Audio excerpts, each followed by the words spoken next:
So SureCall, as mentioned earlier, it's the first and only C-band meter that we have. It also goes in conjunction with the first and only ever solution that was approved by the carriers that we kind of explained a little bit earlier.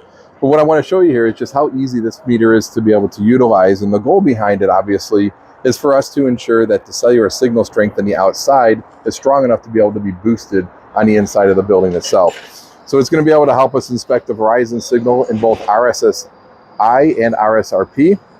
And then I can even go into the different modes and scroll through the different frequencies in the marketplace just to ensure that all the frequencies are exactly where they need to be as far as a power signal strength. And then I can also go in and just do a full band, which would incorporate my AT&T signal into the booster as well. So very simple solution to be able to utilize.